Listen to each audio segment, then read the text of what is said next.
नमस्कार दोस्तों, स्वागत है आपका अपने YouTube चैनल पारुल त्यागी पर। तो दोस्तों, आज सोमवार है और आज हम सुनेंगे 16 सोमवार व्रत कथा। तो बोलिए भगवान भोलेनाथ की जय हो। मृत्युलोक में भ्रमण करने की इच्छा करके एक समय श्री भगवान भोलेनाथ महादेव जी माता पार्वती के साथ पधारे। वहां घूमते घूमते विदर्भ देशांगर अमरावती नाम की अति रमणीक नगरी में पहुंचे।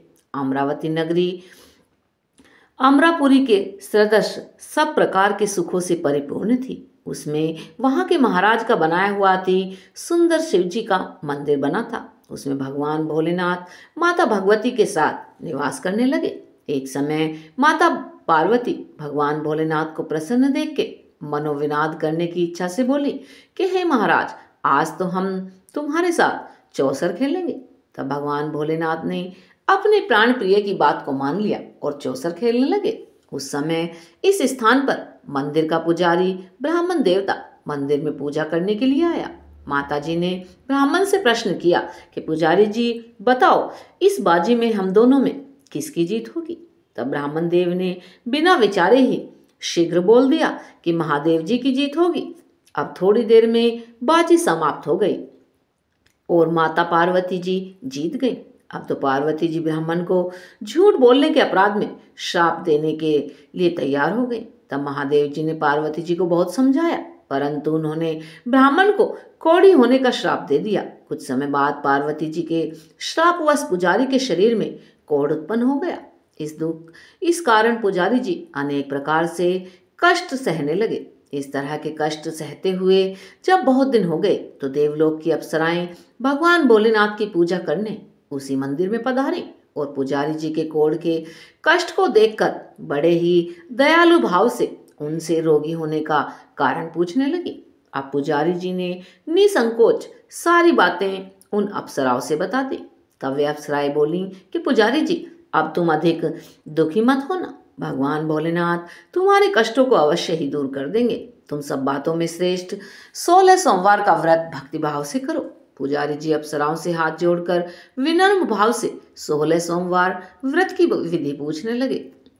तब अप्सराएं बोली, जिस दिन सोमवार हो उस दिन भक्ति भाव के साथ व्रत करें, स्वच्छ कपड़े पहने, संध्या व सुबह के समय उपासना करें।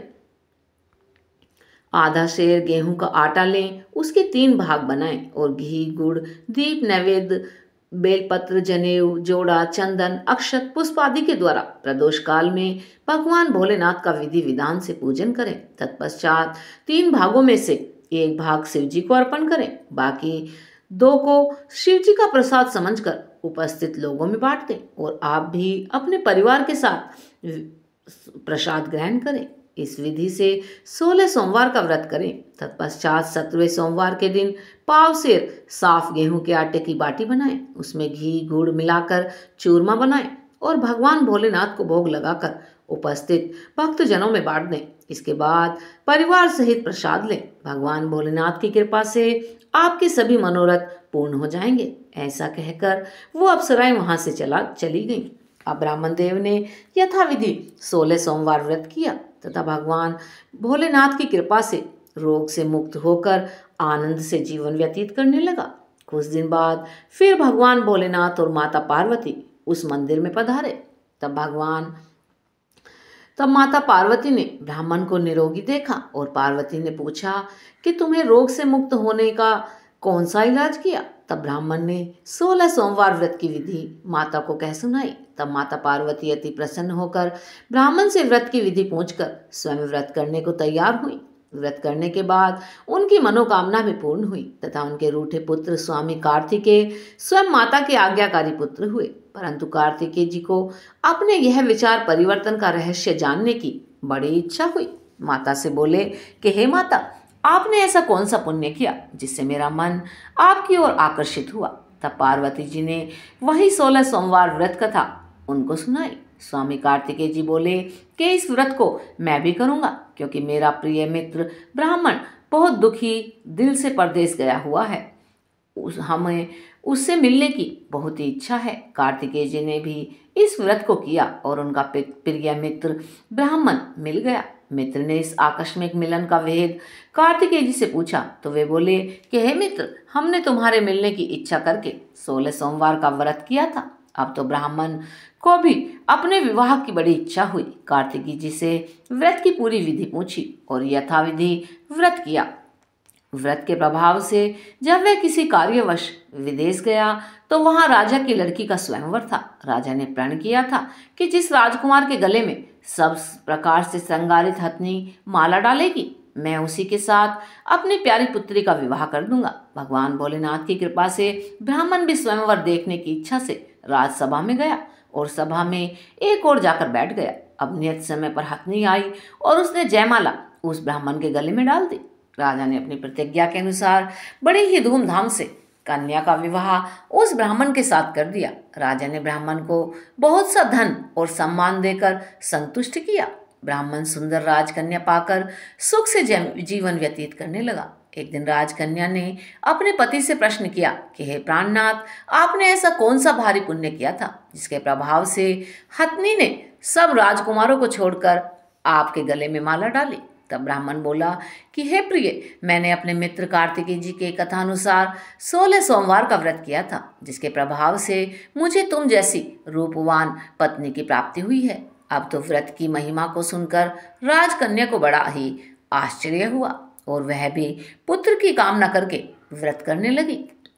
भगवान भोलेनाथ की दया से उसके गर्भ से एक अति सुंदर, सुशील, धर्मात्मा और विद्वान पुत्र उत्पन्न हुआ। माता पिता दोनों उस देवपुत्र को पाकर बहुत प्रसन्न थे और उसका लालन पोषण भले प्रकार करने लगे। जब पुत्र समझदार हुआ तो उसने एक दिन अपनी माता से प्रश्न किया कि हे माँ, तुमने ऐसा कौन सा व्रत किया एवं तप किया जो मेरे जैसा पुत्र तुम्हारे गर्भ से उत्पन्न हुआ।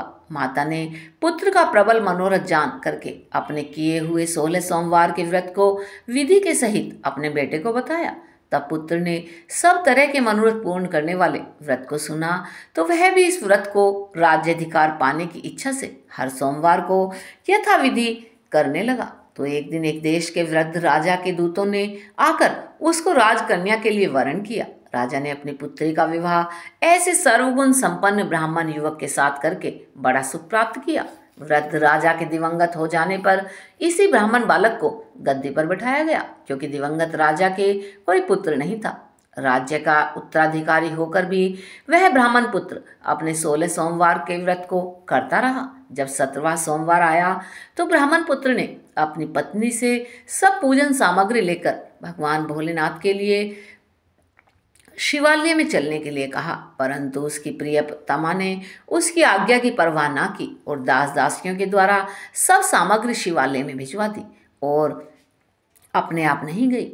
जब राजा ने भगवान का पूजन समाप्त किया तब एक आकाशवाणी हुई कि हे राजा, अपनी इस रानी को राजमहल से निकाल दे, नहीं तो तेरा सर्वनाश हो जाएगा। आकाशवाणी को सुनकर राजा के आश्चर्य का ठिकाना न रहा और तत्काल ही मंत्री गृह में आकर अपने सभासदों को बुलाकर पूछने लगा कि हे मंत्रियों, मुझे आज शिव जी की आकाशवाणी हुई है कि राजा, तू अपने इस रानी को महल से निकाल दे, नहीं तो तेरा सर्वनाश कर देगी। राज्य में मंत्री और सभासद आदि सब बड़े विस्मय और दुख में डूब गए, क्योंकि जिस कन्या के कारण राजा को राज्य मिला है उसी को निकालने के लिए यह जाल रच रहा है। ये कैसे हो जाएगा? अंत में राजा ने उसे अपने यहाँ से निकाल दिया। रानी दुखी हृदय मन को कोसती हुई नगर के बाहर चली गई। बिना चप्पलों, फटे वस्त्र पहने, भूख से व्याकुल धीरे धीरे चलकर एक नगर में पहुंची। वहां एक बुढ़िया सूत काटकर बेचने को जा रही थी। रानी की करुण दशा देखकर बोली, चल तू मेरा सूत बिकवा दे, मैं बूढ़ी हूँ, मेरे से बोझ नहीं उठता।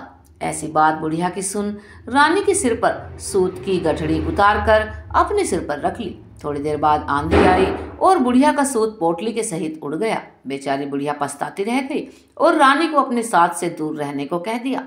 अब रानी एक तेली के घर गई तो तेली के सब मटके भगवान भोलेनाथ के प्रकोप के कारण उसी समय चटक गए। ऐसी दशा देख तेली ने रानी को अपने घर से निकाल दिया। इस प्रकार रानी अत्यंत दुख पाती हुई एक नदी के तट पर गई और नदी का उसके जाते ही नदी का समस्त जल सूख गया। तत्पश्चात रानी एक वन में गई। वहां जाकर सरोवर में सीढ़ी से उतरकर पानी पीने लगी तो उसके हाथ का स्पर्श होते ही सरोवर का नील कमल के समान जल असंख्य कीड़ा में होकर गंदा हो गया।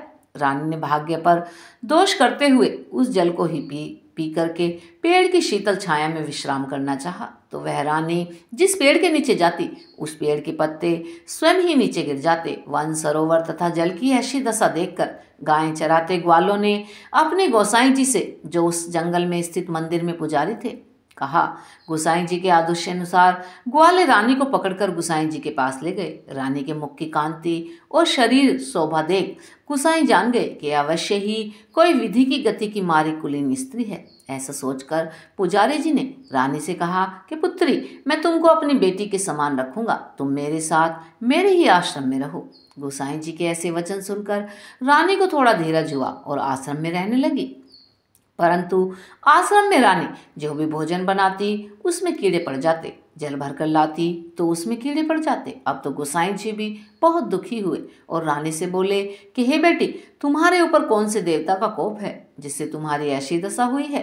पुजारी जी की बात सुन रानी ने भगवान भोलेनाथ के पूजन का बहिष्कार करने की अपनी सारी व्यथा सुना दी। तो पुजारी जी शिव जी महाराज की अनेक प्रकार से स्तुति करने लगे। रानी से बोले कि हे पुत्री, तुम सब मनोरथों को पूर्ण करने वाले 16 सोमवार व्रत को करो, उसके प्रभाव से अपने कष्ट से मुक्त हो जाओगी। गोसाई जी की बात मानकर रानी ने 16 सोमवार व्रत को विधिवत संपन्न किया और 17वें सोमवार को पूजन के प्रभाव से राजा के हृदय में विचार पैदा हुआ कि रानी को गए हुए बहुत समय व्यतीत हो गया है, ना जाने कहाँ कहाँ भटकती होगी, मुझे उसे ढूंढना चाहिए। और ये सोचकर रानी को तलाश करने के लिए चला। चारों दिशाओं में दूत भेजे। वे दूत रानी को खोजते हुए पुजारी जी के आश्रम में पहुंच गए। रानी को पाकर पुजारी जी से रानी को मांगने लगे, परंतु पुजारी जी ने उन दूतों को मना कर दिया। तो दूत चुपचाप अपने महल आकर लौट आए। महाराज के सन्मुख रानी का पता बतलाया। रानी का पता पाकर राजा स्वयं पुजारी जी के आश्रम में गया और पुजारी से हाथ जोड़कर प्रार्थना करने लगा कि हे पुजारी जी, ये जो देवी आपके आश्रम में रहती हैं वो मेरी पत्नी हैं। भगवान भोलेनाथ के कोप से मैंने इनको त्याग दिया था। अब इन पर भगवान भोलेनाथ का प्रकोप शांत हो गया है, इसीलिए मैं इन्हें लेना आया हूँ। आप इन्हें मेरे साथ जाने की आज्ञा दीजिए। गोसाई जी ने राजा के वचन को सत्य समझकर रानी को राजा के साथ जाने की आज्ञा दे दी। गोसाई जी की आज्ञा पाकर रानी प्रसन्न मन होकर राजा के साथ महल में आई। नगर में अनेक प्रकार के बाजे बजने लगे। नगर निवासियों ने नगर के दरवाजे तथा नगर के सुंदरता को बनाया और घर घर में मंगल गान होने लगे। पंडितों ने विविध वेद मंत्रों का उच्चारण करके अपनी राजरानी का स्वागत किया। ऐसी अवस्था में रानी ने पुनः अपनी राजधानी में प्रवेश किया। महाराज ने अनेक तरह के से ब्राह्मणों को दान आदि देकर भोजन कराकर संतुष्ट किया। नगरी में स्थान स्थान पर सदा व्रत खुलवाए जहां भूखे लोगों को भोजन मिलता था। इस प्रकार से राजा भगवान भोलेनाथ की कृपा का पात्र हो राजधानी में रानी के साथ अनेक तरह के सुखों का भोग करते हुए सोमवार का व्रत करने लगे। विधिवत भगवान भोलेनाथ का पूजन करते हुए इस लोक में अनेकों सुख भोगने के बाद तत्पश्चात शिवपुरी में प्रवेश कर गए। इस प्रकार जो भी मनुष्य मन, वचन और कर्म द्वारा भक्ति भाव से 16 सोमवार का व्रत पूजन इत्यादि विधि पूर्वक करता है, वह इस लोक में समस्त सुखों को भोग कर अंत में भगवान भोलेनाथ को प्राप्त होता है। ये व्रत सब मनोरथों को पूर्ण करने वाला है। बोलिए भगवान भोलेनाथ की जय हो। आइए अब हम करते हैं शिव जी की आरती। ओम जय शिव ओंकारा, स्वामी हरि शिव ओंकारा, ब्रह्मा विष्णु सदा शिव, ब्रह्मा विष्णु सदा शिव, अर्धांगी धारा। ओम जय शिव ओंकारा, एकानन चतुरानन पंचानन साजे, स्वामी पंचानन राजे, हंसानन गरुड़ासन वृषवाहन साजे। ओम जय शिव ओंकारा, दो भुज चार चतुर्भुज, 10 भुज ते सोहे, स्वामी 10 भुज ते सोहे, तीनों रूप निरखता त्रिभुवन जन मोहे। ओम जय शिव ओंकारा, अक्षमाला वनमाला मुंडमाला धारी, स्वामी मुंडमाला धारी। चंदन मृग मद चंदा बोले शशिधारी। ओम जय शिव ओमकारा। श्वेतांबर पीतांबर बाघांबर अंगे स्वामी बाघांबर अंगे। सनकादिक ब्रह्मादिक भूतादिक संगे। ओम जय शिव ओमकारा। कर में श्रेष्ठ कमंडल चक्र त्रिशूल धरता। स्वामी चक्र त्रिशूल धरता। जग करता जग हरता जग पालन करता। ओम जय शिव ओमकारा। ब्रह्मा विष्णु सदा शिव जानत अविवेका। स्वामी जानत अविवेका। प्रणवाक्षर के मध्य ये तीनों एका। ओम जय शिव ओमकारा। त्रिगुण स्वामी जी की आरती जो कोई भी गावे। स्वामी प्रेम सहित गावे। कहत शिवानंद स्वामी कहत हरिहर स्वामी। मनवांछित फल पावे। ओम जय शिव ओमकारा। जय हो भगवान भोलेनाथ की जय हो। हे भगवान भोलेनाथ, जो भी आपके 16 सोमवार व्रत को विधि विधान से करे उनकी मनोकामना अवश्य ही पूर्ण करना। बोलिए भगवान भोलेनाथ की जय।